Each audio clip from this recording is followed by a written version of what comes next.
itu perubahan. Buka layarnya Bu, apa? Oh iya, tadi sempat nge-lag. Hmm. Kalau dari judul itu tidak ada perubahan, Pak Dokter. Hanya di pemahaman konsep itu lebih dipertegas katanya elemennya yang berhubungan dengan berpikir kritis. Jadi saya pemahaman konsepnya itu dari pembelajaran akidah akhlaknya. Jadi sesuai dengan keterampilan berpikir siswa, berpikir kritis siswa gitu aja, Pak Dokter. Nggak ada perubahan apapun Bu, yang itu aja. Dari judulnya ya tidak ada perubahan yang lain. Oke. Sudah Kemudian beres ini Bu. Pak Dokter ada dari rumusan masalah kan saya membuat 5 rumusan masalah ternyata harus Kami. dikonkretkan Sebetulnya ya kalau rumusan masalah, rumusan masalah katanya. mau 5 mau Itu 4 nggak masalah. Yang ya. masalah itu kalau tidak ada rumusan masalah. Tuh. Kalau jumlahnya Oh bisa gitu. 5 bisa 4, sesungguhnya tergantung Jadi dari, katanya harus kata pengujinya harus di kenapa? Kata pengujinya gimana? judul berarti ya. Gimana? Gimana maksudnya Bu? Coba Kata diulangi. pengujinya katanya harus dikonkretkan menjadi dari dari rumusan masalah itu kan saya membuatnya 5 rumusan masalah. Ternyata Hah? harus 3 rumusan masalah saja. Alasan jadi 3 kenapa? Eh, Tidak memberikan alasannya, tetapi katanya lebih dikonkretkan gitu, apa lebih lebih dipersempit gitu atau gimana ya? Enggak, saya pun tidak bertanya lagi ke pengujinya, hanya kata pengujinya dari Siapa 5 rumusan. pengujinya? Pak Kohar, Pak Dokter Kohar. Jadi kalau memberikan pernyataan, baik itu membenarkan atau meluruskan, itu harus ada alasan yang logis dan rasional. Gitu. Jadi apa yang menjadi alasan itu jangan sampai nggak memberikan alasan ya keliru lah. Kasihan Anda Iya, yang nanti iya betul. harusnya mendapatkan pencerahan jadi kegelapan karena nggak jelas kan gitu. Jadi jangan bicara ah ini terlalu banyak 5, bukan masalah terlalu banyak. Kalau memang dengan rumusan masalah 5 buah itu bisa membreakdown tujuan riset Anda, why not? Gitu. Jadi Iya, ini kalau di penelitian tuh bukan like and dislike, bukan suka tidak suka, bukan karena kalau batein teka harti aing mah kan itu enggak, bukan ke sana arahnya Bu. Jadi iya, kalau berbicara rumusan masalah dalam penelitian di kualitatif contohnya, itu sesuaikan dengan tujuan Anda sebagai peneliti. Sebenarnya ya. Jadi kalau kalau saya kepada para peneliti kualitatif itu saya pasti bertanya begini, apa alasan Anda mencantumkan 5 buah itu? Tanya dulu alasannya. Betul. Dasar teori apa yang digunakan sehingga Anda melahirkan 5 buah rumusan masalah ini? Bahkan pertanyaannya dilanjut lagi. Apakah dengan 5 rumusan masalah ini rumusan masalah yang memang di breakdown langsung dari judul yang Anda jadikan sebagai fokus masalah penelitian Anda? Itu harus bisa dijawab. Jadi bukan pada persoalan banyak atau sesuai tidak dan lain bukan. Bukan. Tujuan Anda mau riset itu apa? Jadi dari tujuanlah kemudian kita memiliki arah kemana kita akan melakukan riset. Itu ya, Bu siap, Anissa. dokter. Terima kasih. Ini pada keluar ya. Ada hanya 12 nih dari 14 11 Pada berarti tiga mental yang Pak hilang. Dokter tadi. Terpental sepertinya Pak Dokter. Mental tadi telepon dokter. Ada 4 orang yang hilang ini. Nggak perlu dibuatkan surat kehilangan. Ya, enggak. Oke, Bapak Ibu. Jadi cerita tentang kemarin Bapak Ibu melakukan SUPT. Sebenarnya itulah gambaran nanti Anda akan melakukan sidang. Ya. Cuma bedanya kalau sidang itu nanti yang akan di apa dijadikan sebagai dasarnya adalah temuan riset Anda. Gitu. Makanya hati-hati kalau riset Anda tidak memiliki perbedaan dengan yang lain, berarti riset Anda itu tidak memiliki kebaruan dalam riset. Maka bersiap saja dengan pertanyaan-pertanyaan dasar. Pertama, apa yang membedakan riset Anda dengan riset orang lain? Sehingga Anda menganggap bahwa penelitian Anda itu baik. Saya selalu men-challenge yang sedang ujian itu seperti ini, Pak. Kalau misalkan rentang 1 sampai 10, kualitas tesis Anda ada di nomor berapa? Nah, ada di angka berapa? Biarkan dia menilai sendiri. Kemudian, apa letak kelemahan dari riset Anda? Menurut Anda, riset Anda lemahnya di mana? Di metodologikah? Di analisiskah? Di cara pengambilan datakah? Atau di referensikah? Dan lain-lain. Makin dia menemukan titik lemah dari riset dia, berarti dia menyadari bahwa kelemahan itu harus diperbaiki oleh dirinya sendiri. Kemudian, Bapak Ibu, pada saat sidang nanti, yang Anda harus lakukan adalah menambah slide PowerPoint Anda menjadi temuan hasil dan pembahasan dan simpulan. Dan inilah yang menjadi krusialnya, Bapak Ibu. Tidak semua orang bisa mengerjakan tesis itu dengan sempurna. Sempurna itu artinya begini, waktunya tepat, presisi gitu. Kemudian Anda bisa sesuai dengan target-target Anda. Saya ingin mengatakan begini, di kampus kita pernah kejadian ada mahasiswa yang mau S3 di bulan April, tapi dia pengen sidangnya di bulan Maret supaya keluar ijazah di pas awal April dan dia bisa daftar S3. Apa yang dilakukan? Dia kejar yang namanya menyelesaikan tesisnya. Dalam 2 bulan dia selesaikan. Beres 2 bulan, permohonan ke kampus dengan alasan bahwa dia mau S3 di UIN waktu itu. Akhirnya diokekan, keluarlah dia, ijazahnya keluar, sidang dulu, 1 minggu kemudian keluar ijazahnya, diproses, dan dia bisa daftar S3. Jadi lanjut antara S2 selesai 2000, waktu itu 2000 berapa ya? 2022, sekarang 2025, berarti pas 3 tahun. Jadi artinya, Anda harus punya target kira-kira kalau saya selesai, saya mau ngapain? Jangan-jangan di antara Anda, ada yang punya keinginan untuk lanjut S3 langsung tahun ini.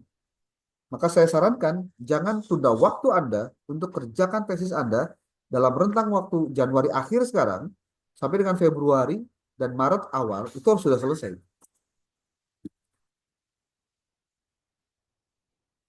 Bisa dipahami ya maksudnya ya, Bapak Ibu? Jangan menunggu temen gitu. Kamu ngerjakan tesisnya, cina ada babaturan saya ge can beres, baru hijina, saya ge rek santai we. Nah, ya kebiasaan buruk itu muncul lagi. Suka melihat orang lain yang di bawah kita. Padahal mah itu tidak akan menambah dan merubah apapun. Kalau boleh saya sarankan, segerakan lakukan proses apa Anda melakukan risetnya. Yang paling penting tadi saya bilang, proposal Anda segera pecah menjadi satu bab 2, bab 3. Siapkan instrumen wawancara, observasi, ataupun juga studi dokumentasi untuk yang kualitatif. Untuk yang kuantitatif, siap-siap Anda bikin angketnya langsung, diturunkan langsung dari variabel X dan Y-nya.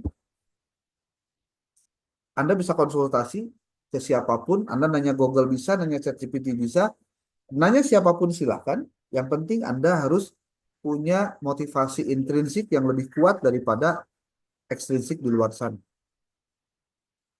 Gitu. Dan saya ingatkan bahwa validator utama terhadap tesis Anda adalah Anda sendiri sebagai penulisnya, bukan pembimbing. Jadi artinya Anda harus pastikan dari halaman 1, dari halaman cover Anda menulis, sampai dengan lampiran terakhir tesis Anda, no mistakes atau zero mistakes, harus nol kesalahan. Karena apa? Setiap halaman dari tesis Anda hakikatnya adalah masalah. Jadi kalau tesis Anda 200 halaman, maka minimal akan ada 200 peluang pertanyaan yang akan ditanyakan berdasarkan halaman dari tesis yang Anda buat. Maka saran saya, dari mulai sekarang, fokuslah dulu kerjakan tesis Anda, jangan sampai ditunda-tunda. Minggu depan, UAS Anda untuk di mata kuliah saya adalah mengumpulkan portofolio hasil semua pekerjaan Anda. Masukkan semua ke situ, termasuk revisi proposalnya ke situ. Saya tinggal paraf saja. Apakah kelengkapannya ada semua? Saya serahkan ke Pak Eko sebagai PJ atau yang lain tolong dibantu untuk nanti bisa di apa disampaikan bahwa saya tinggal tanda tangan saja di lembar pengesahan. Jadi kuliah dengan saya, ayah oleh-oleh bundulan non hasil kuliah. Jadi apa presentasi PPT-nya juga di print out, lalu ada BAP hasil perkuliahan, lalu ada pencarian website menggunakan software, ada juga dengan Anda melakukan proses dengan publish or perish dan seterusnya dan seterusnya. Karena itu semua adalah bagian dari cara kita untuk mendongkrak kompetensi mahasiswa untuk menulis. Walaupun saya sadari bahwa perkuliahan kita itu banyak kelemahannya, terutama saya banyak lemahnya, karena memang eh, waktu sangat terbatas, terkadang tidak bisa tersampaikan keseluruhan dalam waktu yang sangat sempit. Di samping itu pula mungkin banyak perbaikan-perbaikan yang harus saya kerjakan. Tetapi jangan lupa bahwa di posisi Anda sebagai mahasiswa, jangan sampai Anda mengandalkan orang lain untuk mengerjakan tesis Anda. Bapak Ibu yang punya tanggung jawab terhadap tesis itu, sok dikerjakan supaya apa? Anda punya percaya diri pada saat nanti sidang, Anda bisa menjawab apapun pertanyaan dari penguji. Gitu. Yang penting 2 bulan ini jangan sampai kehilangan momentum. Masuk bulan Maret sudah bulan puasa Bapak Ibu, sok loba alasan. Alasan puasa lah. Puasa teh tiba heula beda kitu-kitu keneh, tapi pas aya tesis mah jadi alasan eta tuh. Jadi kambing hitam. Atuh cenapa da ieu mah keur puasa atuh. Padahal puasa itu tidak mengurangi produktivitas, Pak.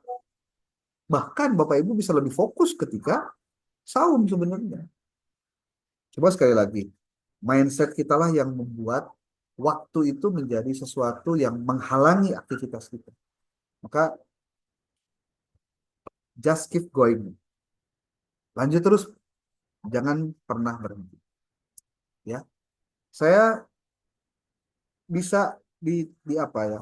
Bapak Ibu silakan kalau ada yang mau bertanya selama proses mengerjakan tesis, mungkin saya akan terus dampingi sampai Anda selesai. Ya, makanya kalau ada yang mau keluar dari grup, ya saya tidak paksa ya, mangga saja itu hak Anda. Cuma mungkin kalau belum selesai, kita tuntaskan dulu sampai Anda dipastikan menyelesaikan tesisnya. Coba bikin komitmen terhadap diri sendiri. Bisakah Anda menyelesaikan tesis Anda sampai dengan akhir bulan Februari? Kalau ada, berarti memang Anda sedang menolong diri sendiri, Pak. Bukan nolong orang lain, Pak. Tolong diri sendiri. Ya.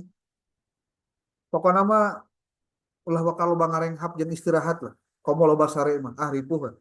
Mending ket tibra mah lamun geus beres tesisna geus selesai. Ya. Ya gitu Bapak Ibu, tengah haruleng atuh biasa-biasa we. Ya, Aduh, aduh, aduh. itu ya. Ya ujiannya berat loh karena Anda pertama akan nanti komprehensif ya. Komprehensif pasti. Setelah komprehensif nanti kan sidang, tapi beresin dulu bimbingannya harus tuntas. Makanya jangan dinanti-nanti. Saya mah cuma mengingatkan saja, tidak ada yang bisa menolong diri sendiri kecuali Bapak Ibu sendiri. Ya, saya sering mengingatkan najan motivatorna teh Mary Riana atau eh, Mario Teguh atau Ari Ginanjar sekalipun itu tidak akan pernah bisa menolong Anda, Pak. Karena mereka itu hanya memiliki dampak 2 kali 24 jam saja motivasinya itu nerapnya, Pak. Sisanya itu kembali kepada Bapak Ibu sendiri. Ya. Maka kekuatan motivasi intrinsik harus lebih kuat daripada motivasi ekstrinsik. Bapak Ibu jangan terganggu oleh hal-hal yang ada di luaran sana yang memungkinkan Anda akan melemahkan semangat Anda. Tong rajin-rajin teuing da nu rajin jeung nu teu rajin oge da saruan nilai nama. Tah, eta biasana pamaeh Pak terhadap cara berpikir kita. Lempeng aja lah kita mah, ya. Jangan lihat-lihat orang lain. Orang lain mau nggak beres itu urusan dia, Pak. Ya. Jangan sampai Anda lihat teman Anda belum beres, alhamdulillah aya batur urang tah geus ripuh Pak. Lamun kitu mah ulah. Orang lain mau sibuk silahkan, Bapak Ibu mau sibuk silahkan. Tapi beralasan apapun itu tidak akan menunjukkan orang lain akan iba terhadap Anda, Pak. Ya, justru karena Anda harus punya komitmen menyelesaikan tesis segera itulah sebetulnya cara agar Anda menolong diri sendiri. Lakukan segala hal yang bisa dilakukan.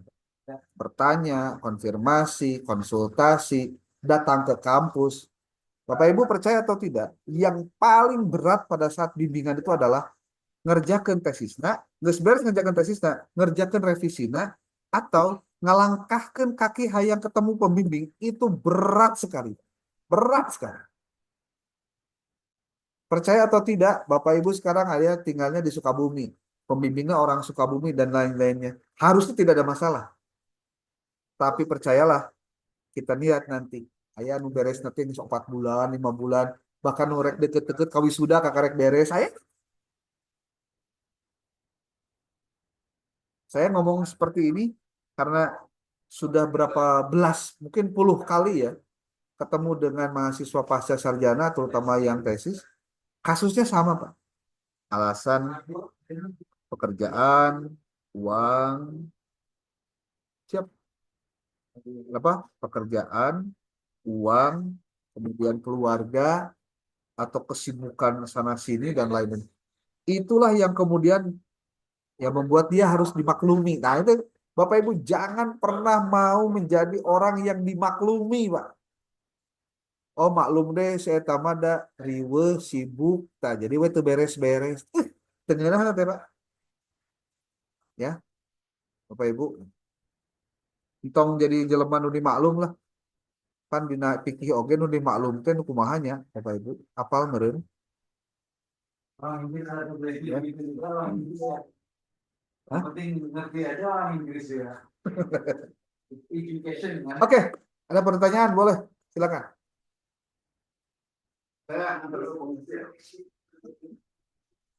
Karakter mau kemana kan? Mau lagi? Oh iya, Raja Bat. Ya. Menunjukkan, ya. Siapa ya? Oke, saya beres deh ini. Oke, Bapak Ibu ada pertanyaan silakan.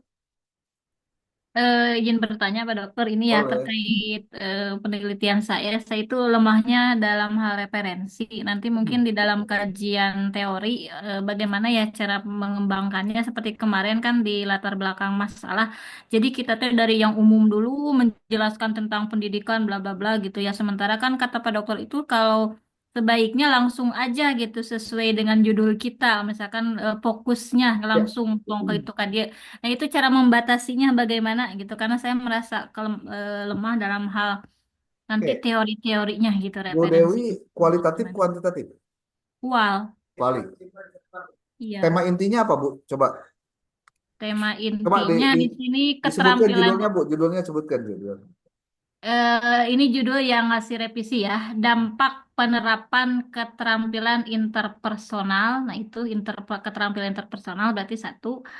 Dampak Kemudian coba ulangi. Dampak dampak penerapan. penerapan keterampilan interpersonal dalam pembelajaran Pembelajaran. PAI terhadap etika sosial peserta didik pada program keahlian desain komunikasi visual di SMKN 1 Sagaranten, Kabupaten Sukabumi.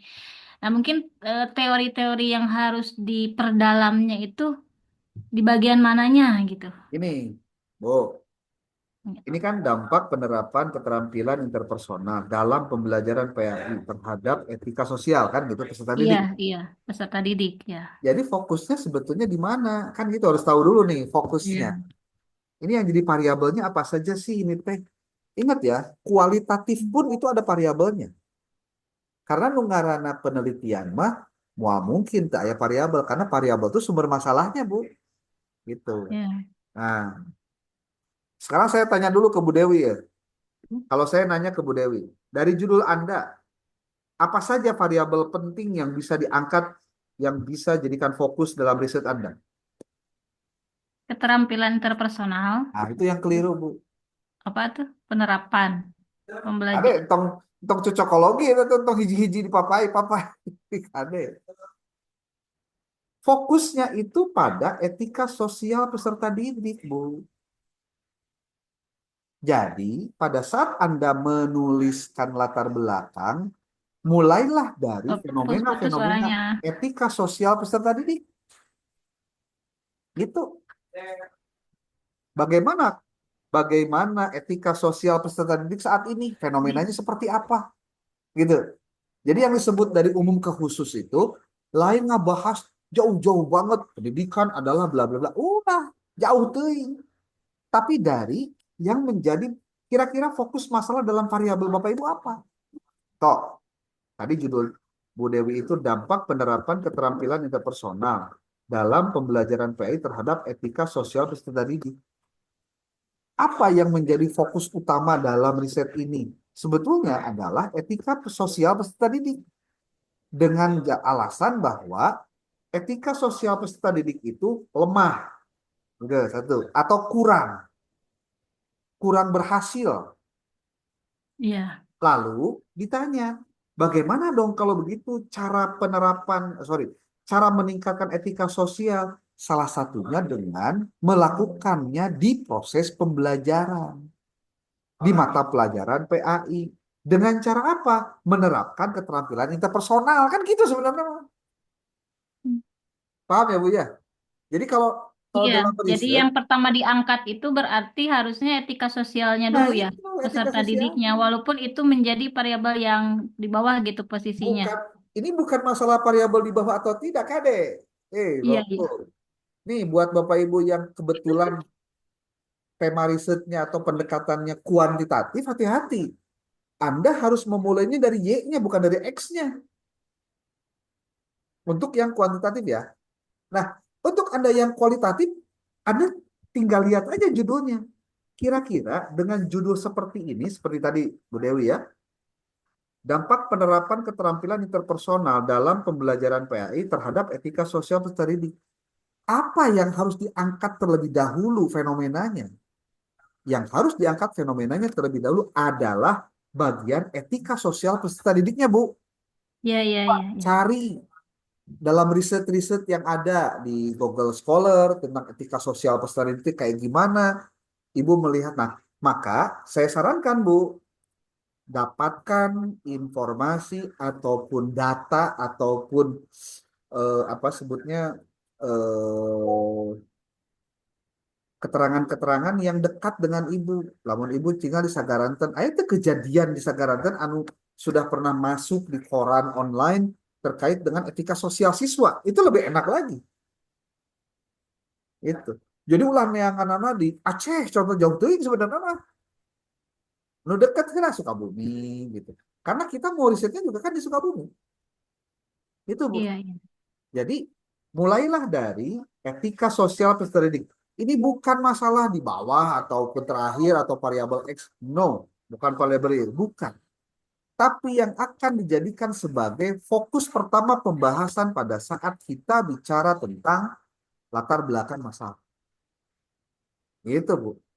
Jadi ulah kieu, pendidikan adalah usaha untuk meningkatkan potensi dan lainnya. Terus diladein can ngabahas ayat Quran, can ngabahas hadisnya. ngabahas lah pendidikan 2 lembar, 3 lembar, cangkang we hungkul eta teh. Nah, itu problem.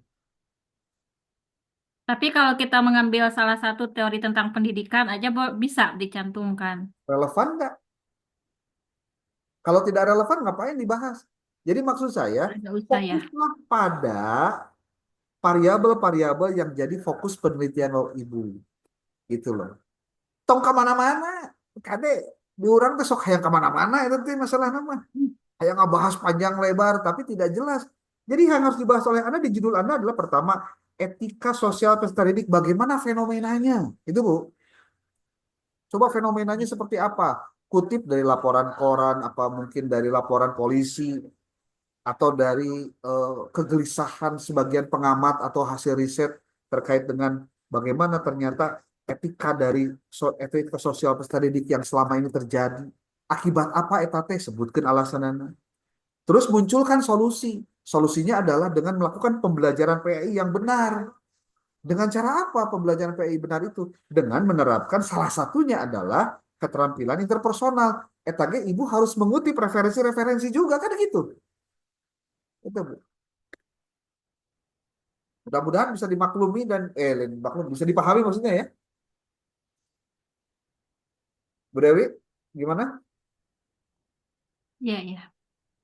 Iya, iya, insya Allah. Oh iya, jadi sekarang udah ada gambaran. Berarti yang diangkat itu adalah fenomena yang terkait dengan etika sosialnya dulu diperdalam, begitu ya. Itu kemudian nanti dikaitkan dengan pembelajaran PI-nya seperti Nah, apa dan solusinya bahwa yaitu salah pembelajaran satunya PAI. dengan menerapkan keterampilan interpersonal siswa untuk mengatasi etika sosial itu sendiri gitu. Nah, tangketnya di Tapi kan lebah. kemarin mah penguji teh mintanya cina ini dalilnya cina harus ditambah lagi. Emang dalam sebuah latar belakang kajian teoritis teh harus berapa sih Bapak dalil-dalilnya gitu? Gak cukup Sebetulnya satu. kalau Kemarin bicara saya ayat Quran dalil, satu hadis satu gak cukup katanya harus nambah lagi. kalau dalil itu perwakilan aja dari ayat Al-Quran satu, dari hadis satu, udah jelaskan. Iya. Padahal Nggak kemarin usah udah seperti pembahasan yang itu, panjang tapi lebar. minta lagi. Yang penting mah, ketika bicara ayat Quran, ibu mengutip tafsir mana yang menjelaskan dalil ini. Hadis juga ketika dikutip juga dijelaskan hadisnya penjelasannya dari penjelasan tafsir siapa atau penjelasan ahli hadis siapa gitu. Gitu, Bu. Iya, siap. Terima kasih Oke, pencerahannya Pak Dokter. makin makin puyeng nggak apa-apa, Bu. Makin menunjukkan bahwa kita mikir sebenarnya. Gelisah. Siap, siap, siap, siap. Berarti harus mulai lagi. Oke. Bagusnya. Ya, terima kasih. Oke. Nur. Ada lagi? Boleh? Ada waktu berapa menit lagi nih? 12 menit lagi?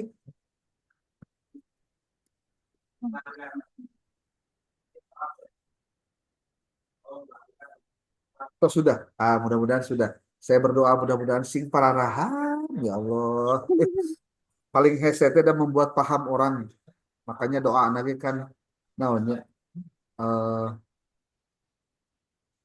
naon sih? Tuh jadi pokok itu sih. Jadi pokok. Pokoknya yang mahal dari sebuah proses ilmu itu adalah memahami apa yang sebelumnya kita tidak tahu. Makanya Bapak Ibu, kalau saya sih kalau mereka ngadalil, dalilnya dalil golernya, cek hadis cenah, ya nyebut cenah teh ulah nampakeun teuing ieu teh kumaha-kumahana. Al ilmu nurun wa nurullahi la yuhda lil as. Ilmu itu cahaya dan cahaya Allah tidak akan pernah diberikan atau diarahkan atau dihidayahkan pada orang-orang yang berdosa. Ya saya mungkin termasuk orang yang banyak dosa ya, jadi susah banget gitu mungkin mendapatkan pencerahan Bapak Ibu supaya menangkap apa yang saya sampaikan. Ya, semoga kita menjadi bagian orang-orang yang selalu bisa meminimalisir dosa-dosa kita agar Amin. proses kita menuntut ilmu itu seperti hanya cahaya itu bisa masuk pada diri kita. Dan ini bukan persoalan usia, Bapak Ibu. Saya bilang berkali-kali. Ilmu bukan persoalan usia karena dalam Islam bicara ilmu, thalabul ilmi tidak dibatasi usia, tidak dibatasi waktu. Yang ada dari buayan sampai liang lahat. Berarti kesempatan kita belajar itu tidak dibatasi oleh apapun, ya.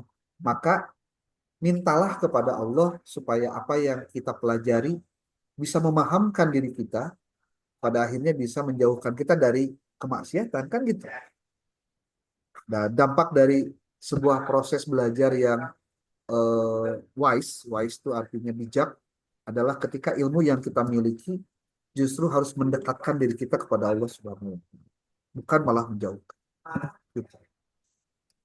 Mata kuliah Medlit memang mata kuliah yang tidak mudah dipelajari karena banyak hal yang harus dipelajari, tapi saya pastikan tidak tidak ada kata mustahil untuk sesuatu yang kita yakini kita bisa lakukan.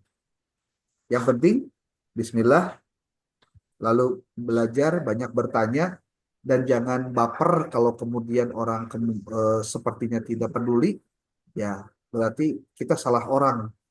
Carilah orang yang kira-kira bisa peduli terhadap pertanyaan. Bapak Ibu, saya sekali lagi mohon maaf bila dalam satu semester atau mungkin 2 semester yang lalu banyak hal yang menjadi keliru dalam proses belajarnya. Ada kata-kata saya yang justru mungkin tidak sesuai dengan hati nurani Bapak Ibu, saya mohon maaf. Tidak ada sedikit pun niatan saya menyakiti ataupun membuat Anda jadi tidak nyaman. Saya hanya ingin membuat Anda berada bukan di zona nyaman ketika belajar. Karena no growth in comfort zone. Tidak ada pertumbuhan di zona nyaman.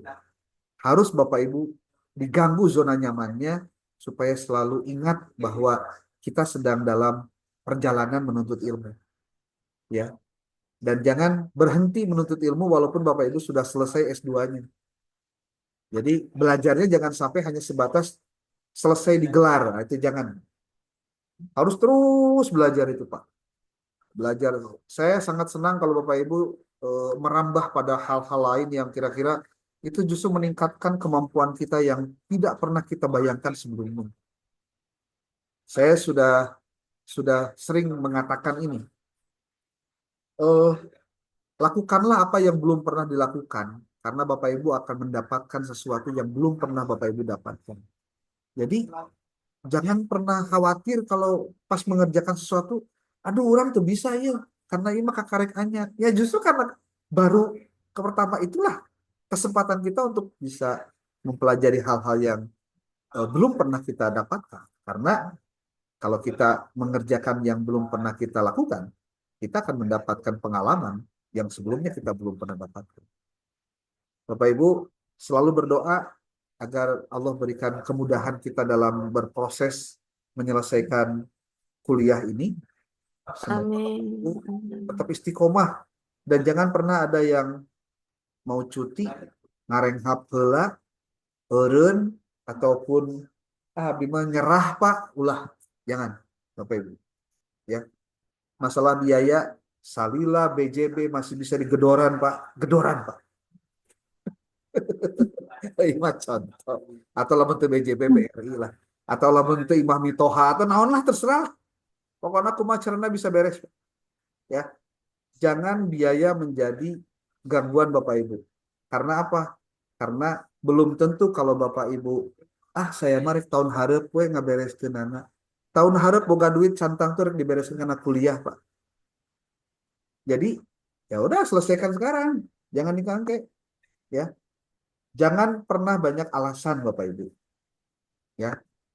Saya tadi bilang, jangan pernah jadi orang yang mau dimaklumi, Pak. Nggak enak itu. Ya. Bapak Ibu, terima kasih. Ada waktu 6 menit lagi buat Anda bisa mengerjakan hal lain. Pak Eko, saya mau dibantu untuk diisi Excel-nya ya. Kemudian Bapak Ibu jangan lupa hari Sabtu itu sudah dijilid di bundle, Pak. Di bundle. Saya pengen Bapak, ya. tapi mohon maaf sekali mungkin sedikit ya, kemarin tuh ada yang ingin saya tanyakan sebetulnya. Kemarin kan Bapak waktu di kuliahan luring itu pernah menampilkan nilai yang semester kemarin ya, nilai kita itu kan yang tuntas tugasnya itu Ya, diangkat nilainya tuh A min, tapi kemarin pas di transkrip nilai itu jadi berubah nilainya Pak, jadi B ini apa? plus. Di transkrip nilai jadi B plus nilai yang metlik kemarin. Masa Iya. ini. Itu Eh, pertimbangannya Bapak, apa? Mungkin seperti itu yang ingin ditanyakan. gini, Anda silahkan untuk mengajukan keberatan terkait nilai kalau memang ada kesalahan. Nanti di ini aja di apa sebutnya di list aja sama Pak Eko boleh atau Japri ke saya langsung boleh. Nanti saya akan lakukan Japri ke operatornya untuk langsung mengganti kalau memang itu harus diganti. Nanti kan saya juga konfirmasi. Saya yakin itu karena kesalahan pada saat migrasi data, gitu. Jadi Bapak Ibu tolong pantau terus nilainya, jangan sampai nilainya ada yang beda dengan sebelumnya, karena yang saya tahu migrasi data itu ternyata mengacaukan salah satunya nilai, nilai. Jadi harus di-input ulang nilainya. Itu masalahnya, ya. Oke, terima kasih Bu Dewi. Sok Baik, baik, Bapak. Terima dikonfirmasi aja kalau Bapak Ibu ada nilainya yang bermasalah, nanti biar kita perbaiki, ya. Oke, Ya, terima kasih. Terima kasih atas motivasinya Bapak. Terima kasih atas ilmunya Bapak juga. Ibu, terima kasih dan jangan lupa bahagia, ya. Assalamualaikum warahmatullahi wabarakatuh.